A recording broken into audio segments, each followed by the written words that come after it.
Good evening. Today, our fellow citizens, our way of life, our very freedom came under attack. Oh my God! In a series of deliberate and deadly terrorist acts. The victims were in airplanes or in their offices. Secretaries, businessmen and women, military and federal workers, moms and dads, friends and neighbors. Thousands of lives were suddenly ended by evil, despicable acts of terror.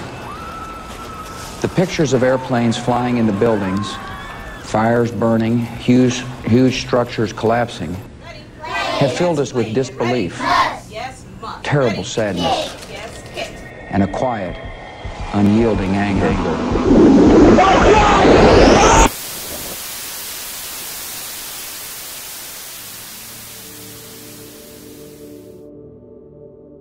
Listening to the mayor, Rudy Giuliani, a bit earlier, one of his messages was, business as usual.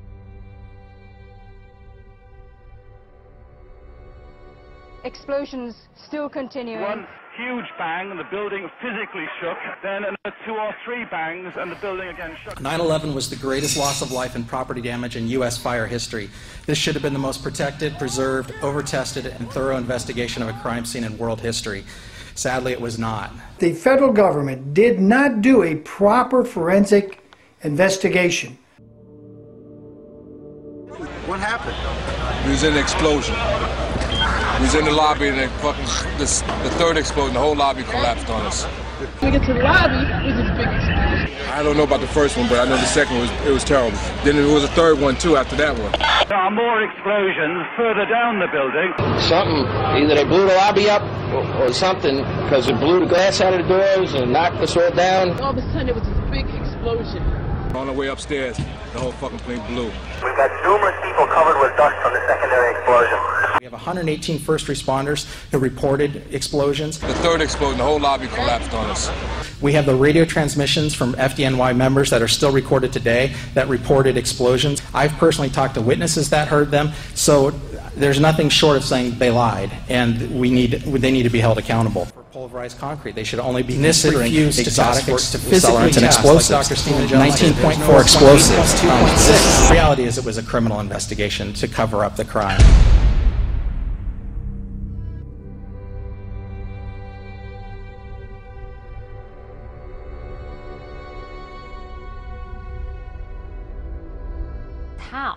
How could 200,000 tons of steel drop to the ground in under 11 seconds because of a fire? Well, over 1,000 architects and engineers say it simply can't. I think it's the fact that 1,000 engineers have signed on to this report now, and they're just saying it's physically impossible. There should have been 110 floors stacked up at the bottom. We have no explanation of how the concrete was pulverized. It takes an enormous amount of energy, way beyond what we have in aviation fuel.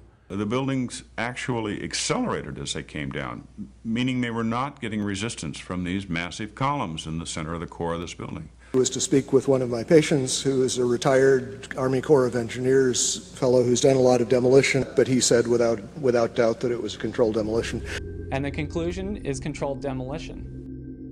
World order, world order, world order. What did Iraq have to do with what? The attack on the World Trade Center. Nothing. Bin Laden, they are closely allied with him, was not responsible for the attacks on the United States. It struck me then as being a wonderful image for the war on terror, because people are looking for something that isn't there. I got thrown off Fox News for saying the global war on terror wasn't real. Well, it's not.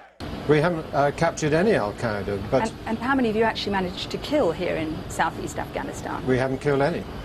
Yet we go forward to defend freedom and all that is good and just, and we stand together to win the war against terrorism.